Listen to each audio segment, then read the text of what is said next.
Hello everyone, welcome back to दरोगा mains practice set. तो चलिए शुरू करते हैं आज के सेट। पहला क्वेश्चन है, भारतीय प्रायद्वीपों में उष्णकटिबंधीय साल वन पाए जाते हैं। तो उष्णकटिबंधीय साल वन जो आपको देखने को मिलेगा मालवा पठार में, कुछ पश्चिमी घाट में भी आपको देखने को मिलता है। अगला क्वेश्चन है कि निम्नलिखित में से वह शासक कौन था जिसने राज सिंहासन पर बैठने के लिए अपने पिता बिंदुसार की हत्या की। तो बिंदुसार की हत्या जो किसने किया था? अजातशत्रु।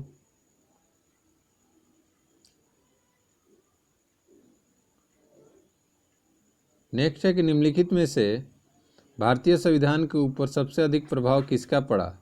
तो भारत सरकार अधिनियम 1935 का ही, यहीं से ही बोला जाता है कि इससे लगभग 50 to 70% ले लिया गया या उसमें थोड़ा बहुत बदलाव कर दिया गया। निम्नलिखित में से ब्रिटिश संविधान के किस विशेषता को भारतीय संविधान में शामिल किया गया? संसदीय पद्धति की सरकार को विधि शासन को विधि निर्माण प्रक्रिया को उपयुक्त सभी। तो यहाँ पर उपयुक्त सभी हो जाएगा क्योंकि तीनों शामिल किया गया है, संसदीय पद्धति के सरकार को, विधि शासन को और संविधान निर्माण प्रक्रिया को। नेक्स्ट क्वेश्चन है कि निम्नलिखित में से किन्हें भारतीय राष्ट्रपति के पदभार ग्रहण करने से पहले पूर्व भारत रत्न पुरस्कार मिल चुका था। तो अगर बात करें भारत रत्न पहले मिल चुका था तो डॉक्टर एस राधाकृष्णन को 1954 में मिल गया, जो बाद में राष्ट्रपति बने।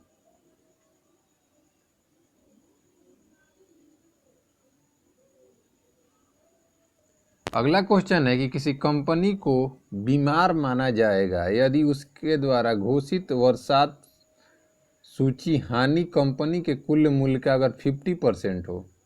जी हाँ, अगर लॉस 50% हो तो उस कंपनी को बीमार माना जाएगा।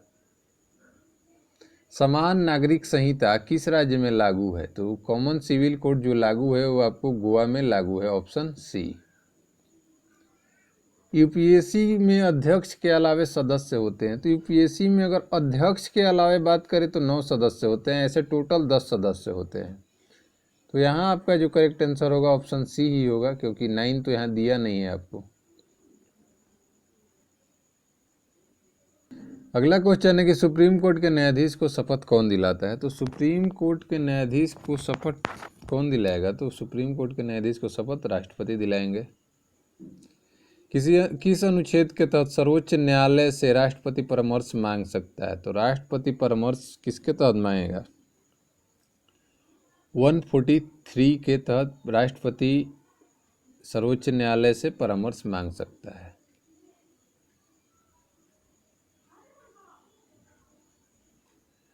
सर्वोच्च न्यायालय के न्यायाधीशों का चुनाव किस प्रकार होता है? तो चुनाव जो होगा मुख्य न्यायाधीश के सलाह पर राष्ट्रपति द्वारा, ऑप्शन डी। प्रजातंत्र के संसदीय कार्य प्रणाली में भारत का अंशदान क्या है? तो प्रजातंत्र संसदीय प्रणाली में भारत का अंशदान क्या है? भारत ने शून्यकाल भारत के द्वारा ही शुरू किया गया। भारत के संसद के सत्र के दौरान शून्यकाल की अधिकतम अवधि कितना निर्धारित किया गया है? तो शून्यकाल जो होता है आपका 1 घंटा का होता है। किसी पदार्थ के पुरातात्विक महत्व एंटीक का मानने के लिए आयु का मानक क्या होना चाहिए? तो ये होता है आपका कार्बन 14 C40। नेक्स्ट है कि भारत के निर्वाचन आयोग में अध्यक्ष के अलावा और कितने सदस्य होते हैं? तो मुख्य निर्वाचन आयोग और 2 और अन्य सदस्य आपको देखने को मिलेंगे। कौन सी नदी उड़ीसा में डेल्टा बनाती है? तो उड़ीसा में महानदी, ऑप्शन ए। निम्नलिखित में से गंगा की कौन सी सहायक नदी उत्तर की ओर बहती है? तो गंगा की सहायक नदियों में से सोन नदी जो है वो उत्तर की ओर बहती है और पटना के समीप मिल जाती है गंगा में। निम्नलिखित में से कौन सी कार्बनिक चट्टान है? तो कोयला आपका कार्बनिक चट्टान है। अगला क्वेश्चन है कि वायु प्रवाह के बीच में पर्वतों के आ जाने से जो वर्षा होती है उसे क्या कहते हैं? उसे पर्वतों के आ जाने से जो होता है वर्षा हो जाएगा, आपका ऑप्शन है पर्वतीय वर्षा। चक्रवात क्या है? तो उत्तरी गोलार्ध में उत्तरावर्त हवाओं का एक निम्न दाब पेटी होता है, वो चक्रवात होता है, यानी ऑप्शन सी आपका सही है। माता टीला बहुउद्देशीय परियोजना किस राज्य में? माता टीला आपको देखने को मिलेगा उत्तर प्रदेश, ऑप्शन ए। निम्नलिखित में से किस शासक ने बौद्धों के लिए विख्यात विक्रमशिला विश्वविद्यालय की? तो विक्रमशिला विश्वविद्यालय किसके द्वारा? Dharmapal, option D. न्यूनतम एवं अधिकतम तापमान का अंतर निम्न में से किस स्थान पर होगा? तो न्यूनतम और अधिकतम दोनों देखना है, तो ये आपको चेन्नई, दिल्ली में देखने को मिलेगा, ऑप्शन सी। नेक्स्ट है कि मूलभूत अधिकारों का मुख्य उद्देश्य है। तो मूलभूत अधिकारों का जो मुख्य उद्देश्य है, न्यायपालिका की स्वतंत्रता को सुनिश्चित करना, समाज के समाजवादी ढांचे को प्रोत्साहित करना, व्यक्तिगत स्वतंत्रता सुनिश्चित करना, यानी ऑप्शन सी सही है। अगला है कि मूल संविधान में मूलभूत अधिकारों को 7 भागों में वर्गीकृत किया गया था, परंतु अब केवल पूछ रहा है कितने हैं? तो उस समय 7 था, अभी 6 है। भारत की नागरिकता के लिए आवेदन करने से पहले व्यक्ति को आवश्यक रूप से न्यूनतम कितनी कालावधि यहाँ निवास करना पड़ता है? तो न्यूनतम देखिए 10 वर्ष तो लिखा गया है, लेकिन 7 वर्ष पे भी लोग अप्लाई करते हैं, लेकिन आप 10 वर्ष के साथ जाएंगे। छोड़ने के लिए 7 और पाने के लिए 10। नेक्स्ट क्वेश्चन कि असम का प्रतीक पशु है। तो असम का प्रतीक पशु जो एक सिंह वाला गेंडा है। परमाणु ऊर्जा आयोग का गठन कब हुआ? परमाणु ऊर्जा आयोग गठन 1948 में, तो यानी कि जुलाई 1948 आपका ऑप्शन ए सही है। सरकार की कर तथा व्यय संबंधित नीति को निम्नलिखित में से क्या कहा जाता है? तो सरकार की कर तथा व्यय संबंधित नीति को राजकोषीय नीति कहा जाएगा, ऑप्शन बी। तारों का टिमटिमाने का क्या कारण है? तो तारे जो होते हैं वायुमंडलीय अपवर्तन के कारण, रिफ्रैक्शन के कारण, यानी कि एटमॉस्फेरिक रिफ्रैक्शन है, ऑप्शन डी सही है। क्वेश्चन है सबसे बड़ा नदी मुहाना है। तो सबसे बड़ा नदी मुहाना गंगा नदी का मुहाना, ऑप्शन बी।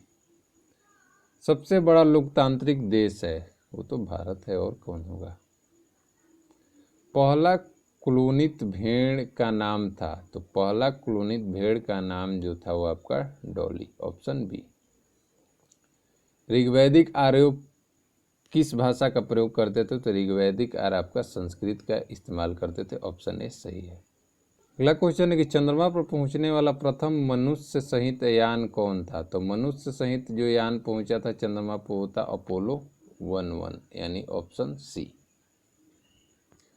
निम्नलिखित में से किसका सुमेल नहीं है? भील मध्य प्रदेश, मिकिर झारखंड, भोटिया उत्तराखंड, या टोडा तमिलनाडु। तो यहाँ पे जो आपका सही नहीं है वो है मिकिर झारखंड, ऑप्शन बी। किसी दर्पण की न्यूनतम लंबाई क्या होनी चाहिए जिससे एक व्यक्ति अपना पूरा प्रतिबिंब देख सके? तो पूरा प्रतिबिंब देखने के लिए दर्पण की ऊंचाई आधा होना चाहिए, यानी उसकी लंबाई करीब करीब आधा जो दिया है, ऑप्शन सी वो सही है। विद्युत चुंबकीय तरंगों में कौन सा तरंगदैर्घ्य सबसे लंबा है? तो 3.6 × 10⁻³ 3.6 × 10⁻², 1.74 × 10⁻6। देखिए यहाँ पे 10 क्या दिया है आपको? 6 दिया है, तो यही आपका क्या हो जाएगा? सही हो जाएगा, क्योंकि सब में जो पावर है तो निगेटिव है, ऊपर में 3 और 2 दिया है। केवल इधर से देखने से क्या होगा आपको? सही नहीं हो जाएगा, इधर 10⁻6 दिया है। धातु के टेबल पर रखा गर्म कॉफ़ी का कप किस विधि से ठंडा हो जाएगा? तो ये वहाँ पे चालन विकिरण, चालन और संवहन दोनों हो जाएगा, यानी कि ऑप्शन बी जो है आपका सही होगा। अगला क्वेश्चन है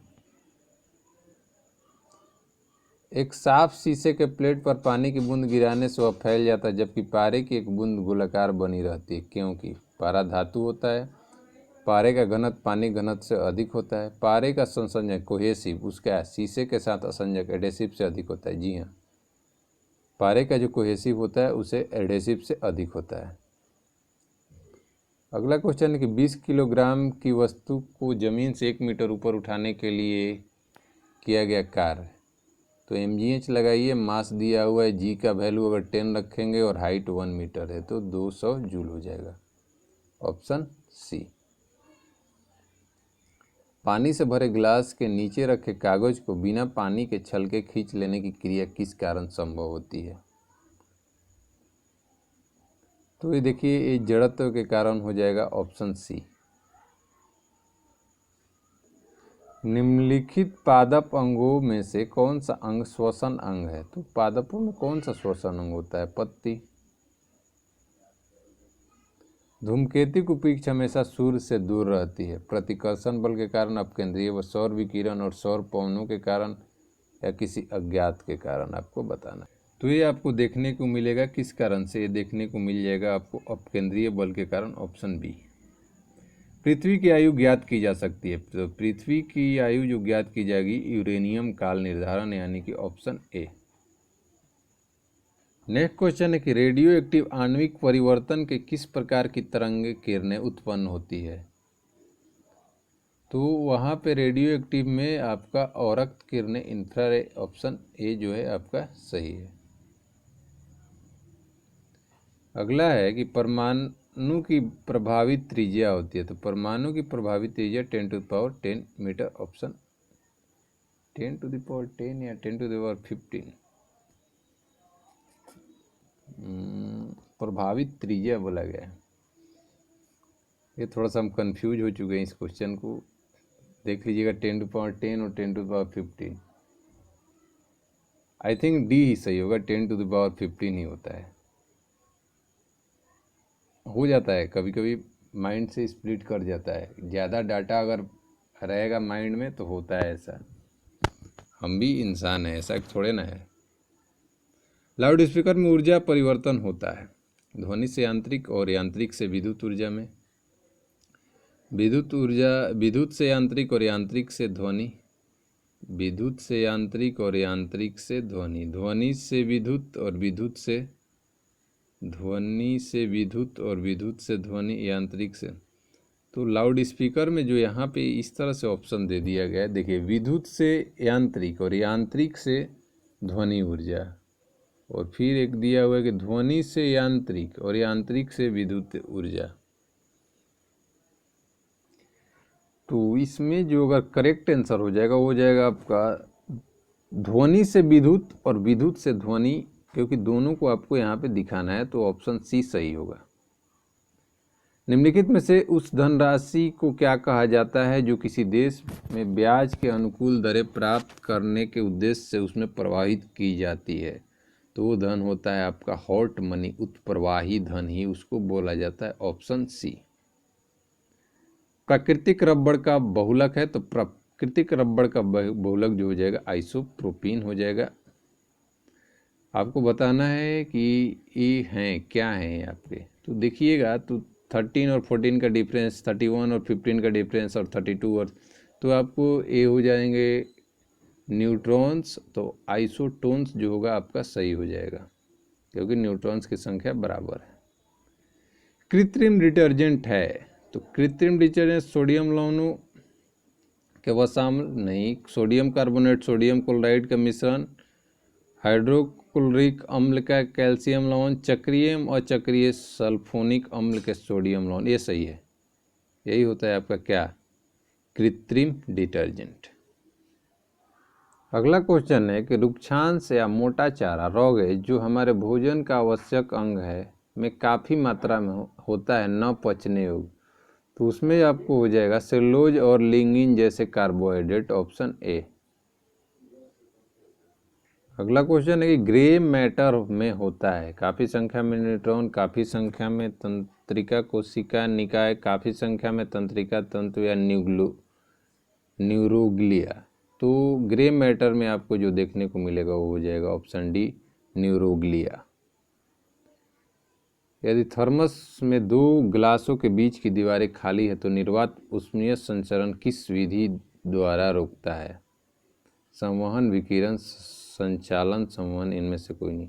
यहाँ देखिए, यहाँ जो सही होगा वो इनमें से कोई नहीं होगा। किस महासागर में केप कोमोरिन स्थित है? तो केप कोमोरिन जो आपको देखने को मिलेगा कहाँ? अटलांटिक महासागर में। डैश में प्रतिरक्षी बनते हैं, किसमें प्रतिरक्षी बनते हैं? तो लसिका में, यानी ऑप्शन डी में आपको प्रतिरक्षी बनते हैं। 1875 ईस्वी में किस शहर में आर्य समाज की स्थापना की गई? तो 1875 में आर्य समाज की जो स्थापना की गई थी वो सूरत में की गई थी। ऑप्शन बी सही है।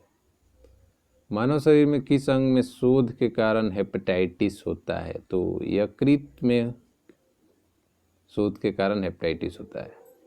डैश से होकर गुजरते हुए प्रकाश की गति न्यूनतम होती है। तो कांच से गुजरेगा तो क्या हो जाएगा? प्रकाश की गति न्यूनतम होगी। किस देश ने सबसे पहले विश्व को लिखित संविधान दिया? सिंपल सा क्वेश्चन है, अमेरिका। उरी एक डैश है। उरी क्या है? पर्वत, झील, नदी, पठार। तो उरी एक नदी का नाम है। Option C. निम्नलिखित में से कौन सा मांसभक्षी पौधा है? हिबिस्कस वाटरवर्ड जो है आपका क्या है?